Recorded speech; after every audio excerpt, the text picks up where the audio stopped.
Si pudiera contarles a nuestros espectadores cuál es el significado de esta medida.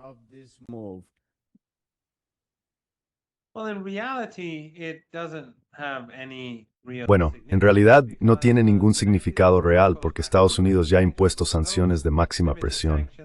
Esas sanciones limitadas que existían en las resoluciones del Consejo de Seguridad de la ONU ya están incluidas dentro del alcance de las sanciones estadounidenses en este momento. Así que realmente no supone mucha diferencia. Hay un impacto psicológico, pero la sociedad iraní pronto lo superará. Así que no se añadirá nada nuevo. Además, los rusos y los chinos ya han indicado que no aceptarán la legitimidad del mecanismo de restablecimiento automático porque, de acuerdo con el acuerdo nuclear firmado en 2015, existe un mecanismo de resolución de disputas, y estos tres países no han utilizado ese mecanismo. Además, estos tres países han violado el acuerdo nuclear desde que Estados Unidos.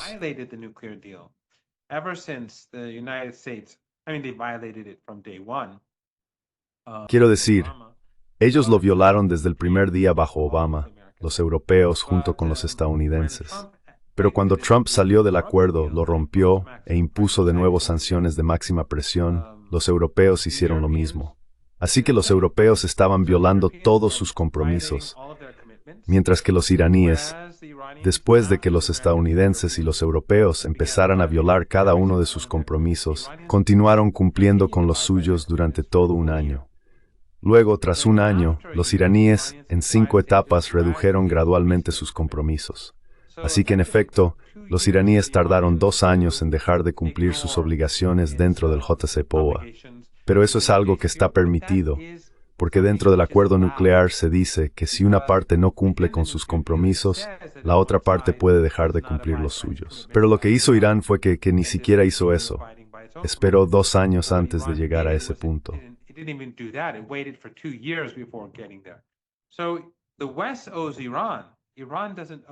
Así que Occidente le debe a Irán. Irán no le debe nada a Occidente. Y las declaraciones del Organismo Internacional de Energía Atómica de esos años después de que Trump abandonara el acuerdo dejan claro que Irán siguió cumpliendo con sus compromisos, mientras que los europeos no lo hicieron. Así que fueron los europeos quienes violaron el acuerdo. No están en posición de utilizar este mecanismo. Y en violación del acuerdo, no utilizaron el mecanismo de resolución de disputas. Por eso los iraníes, los rusos y los chinos dicen que no tienen la autoridad legal para hacer esto. Pero lo que es el snapback, básicamente, es que dice que si uno de los miembros del JCPOA se queja de violaciones, y si pasan por este mecanismo de resolución de disputas y demás, entonces se restablecerán las sanciones que figuraban en las resoluciones del Consejo de Seguridad de la ONU. Pero de nuevo, como he dicho, CSEPRE tuvieron de utilizar el mecanismo de resolución de disputas, lo que hace que esto sea ilegítimo.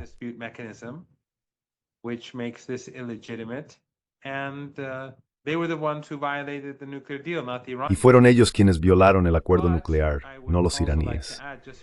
Pero también me gustaría añadir, solo para que lo sepan sus espectadores, que algunos pueden preguntarse, bueno, ¿por qué impuso el Consejo de Seguridad de la ONU estas sanciones en primer lugar? Pues en primer lugar, no debería haberlo hecho. Pero los rusos y los chinos en aquel entonces, hace ya más de una década, eran mucho más débiles de lo que son hoy. Esa era la época en la que Estados Unidos era la hiperpotencia, y Rusia se estaba recuperando y China estaba creciendo. Así que cuando Estados Unidos presentaba resoluciones para sancionar a Irán, los rusos y los chinos las suavizaban, pero no las vetaban. Así que tenemos estas sanciones. Pero de nuevo, como he dicho, después del acuerdo nuclear, esas resoluciones quedaron apartadas. Pero ahora los europeos quieren reactivar esas sanciones. Pero como he dicho, legalmente no pueden seguir iraníes, los rusos y los chinos.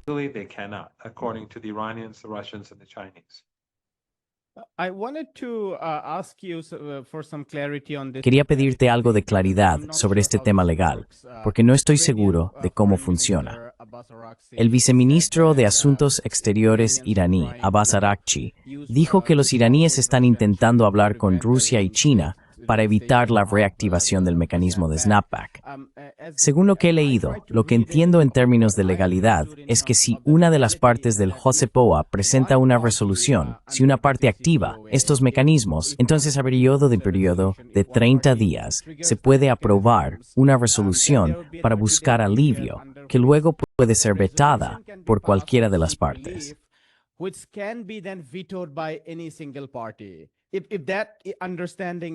Si ese entendimiento es correcto, entonces, legalmente hablando, Rusia y China no pueden vetar que el E3 restablezca las sanciones. ¿Es correcta mi interpretación sobre la legalidad? Entiendo que Rusia y China no acatarían las sanciones, lo que implica que seguirían participando en colaboración en defensa, colaboración nuclear, etcétera, etcétera. Pero esa es una discusión aparte que me gustaría abordar. Pero en cuanto a la pura legalidad, ¿es correcto mi entendimiento?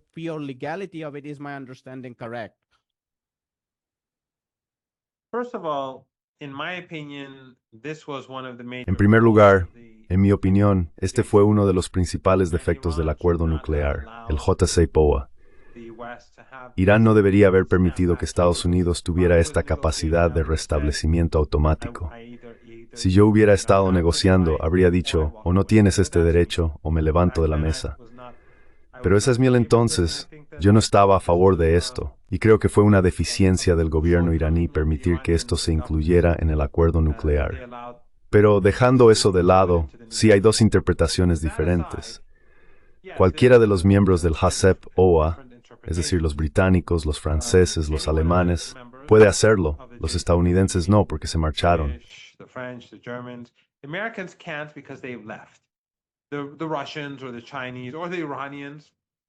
Los rusos, los chinos o los iraníes, por cualquier motivo, hipotéticamente, podrían hacer esto.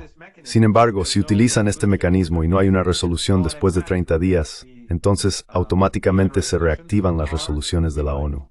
Automáticamente. No hay votación. Si uno de estos estados utiliza este mecanismo y no hay solución durante ese periodo de tiempo, entonces automáticamente se reactivan. Sin embargo, lo que dicen los iraníes, los rusos y los chinos es que en primer lugar, Occidente violó el acuerdo nuclear, no Irán, y por lo tanto no tiene ningún derecho legítimo a utilizar este mecanismo, el mecanismo de restablecimiento automático.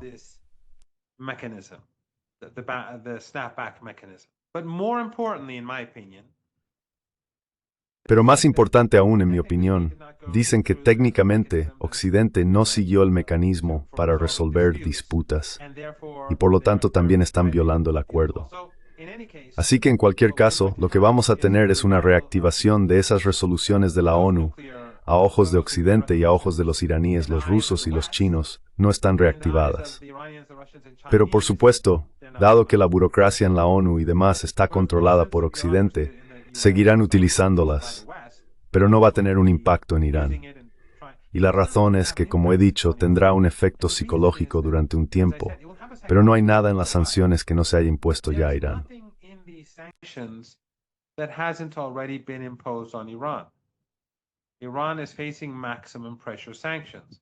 Irán se enfrenta a sanciones de máxima presión, y eso básicamente significa máxima presión.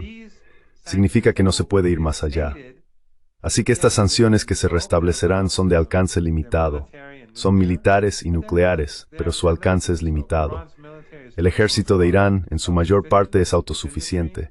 Su industria, la industria nuclear de Irán, es autosuficiente, como todos sabemos, y por lo tanto no tendrá un gran impacto. Y si los chinos y los rusos no aceptan la legitimidad de esas sanciones, entonces, por supuesto, las ignorarán. Y eso será un incentivo para que otros países también las ignoren.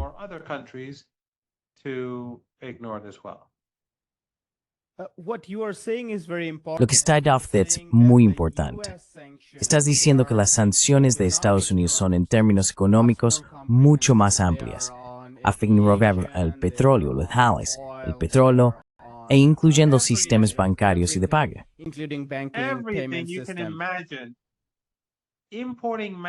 Puedes imaginarlo. Importar medicamentos está sancionado. ¿Por qué? Porque las aerolíneas están sancionadas, la industria naviera está sancionada, el sistema bancario está sancionado, todo está sancionado. Así que Irán, básicamente, durante los últimos 10 años tuvo que desarrollar su propio sistema para llevar a cabo el comercio. Algunos países no comercian con Irán, otros sí. Las sanciones están siendo cada vez más ignoradas y creo que mucho de eso tiene que ver con el Dr. Raisi. Cuando fue presidente, dijo: no voy a esperar a un acuerdo nuclear ni a que se reactive, voy a exportar mi petróleo. Así que él y el gobierno iraní, por ejemplo, empezaron a exportar más petróleo. Ofrecieron grandes descuentos y poco a poco las exportaciones aumentaron y los descuentos disminuyeron.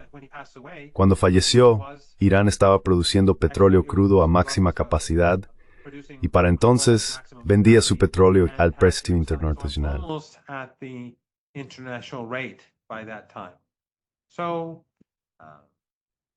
Así que Irán ya está acostumbrado a estas sanciones. Eso no significa que Irán quiera sanciones o que no le importe. No, dificulta, causa problemas, genera corrupción, porque cuando el Estado y el sector privado, cuando todos tienen que operar en la clandestinidad, por supuesto que eso genera corrupción. Así que el Estado no quiere esto, pero en cualquier caso es capaz de funcionar. Y vemos que la economía iraní crece, y vemos que los israelíes y los estadounidenses, con el apoyo de Occidente, libraron una guerra contra Irán y perdieron la guerra. Así que Irán bajo sanciones, obviamente, en las últimas décadas ha sido impresionante en muchos aspectos. No digo que no haya deficiencias, hay muchas deficiencias, pero creo que es bastante impresionante cómo Irán ha sido capaz de gestionarse durante todos estos años.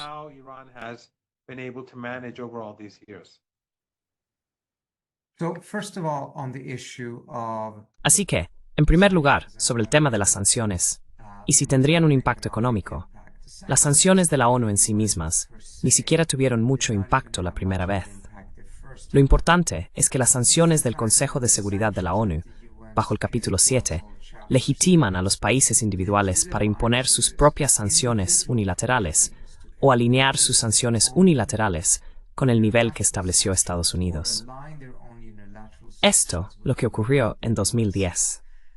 Tras la aprobación de las sanciones en la ONU, la administración Obama emprendió una campaña global masiva para lograr que el mayor número posible de países impusieran sus propias sanciones, utilizando las sanciones de la ONU como justificación legal y base para ello.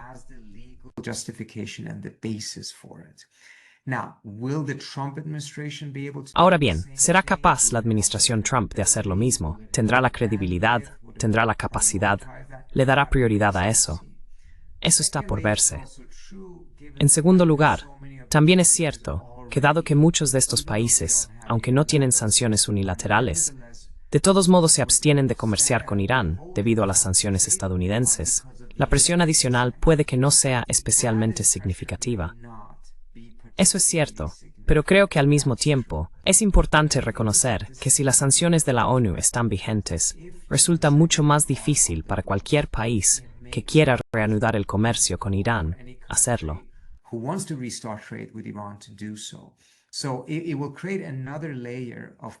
Así que esto creará otra capa de resistencia política a la hora de abrir realmente Irán a un mayor comercio sin desafiar el sistema multilateral.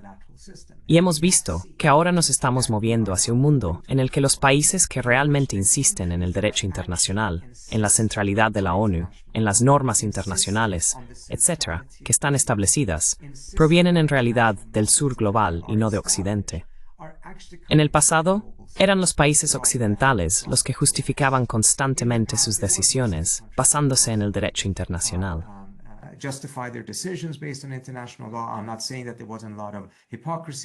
No estoy diciendo que no hubiera mucha hipocresía o dobles raseros, pero eso estaba muy presente en el centro de cómo operaban y organizaban sus políticas. Después de Gaza, creo que hemos visto un cambio significativo. Quiero decir, la decisión de la CPI de emitir órdenes de arresto contra Netanyahu y Gallant ha sido en gran medida ignorada por los europeos. Incluso si los alemanes no han permitido realmente que Netanyahu visite, el hecho de que el canciller haya dicho que está abierto a considerar invitar a Netanyahu a Alemania, significa en sí mismo que se está vaciando de contenido a la CPI. Y quiero decir, yo crecí en Europa.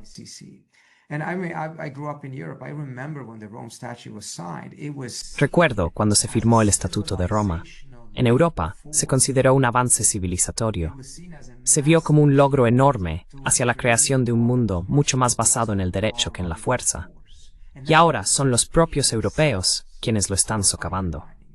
Así que, en ese contexto, y por cierto, echa un vistazo al primer punto del documento de la Declaración de la OCS que se publicó, estaba muy centrado en la centralidad de la ONU y el derecho internacional. Entonces, en ese contexto, ¿cómo afrontarán China y Rusia un embargo de armas o una reimposición inmediata de sanciones?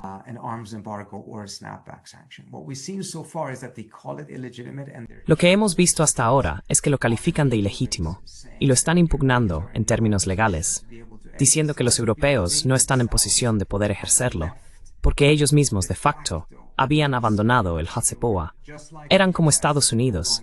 Ya no formaban parte del JCPOA porque no estaban cumpliendo con sus obligaciones, pero también por respaldar el enriquecimiento cero e incluso apoyar el ataque de Israel contra Irán. Eso, esencialmente, según su argumento legal, lo sitúa fuera del JCPOA. Si ese argumento se sostiene o no, creo que no es la cuestión. La cuestión es que esto será un snapback disputado.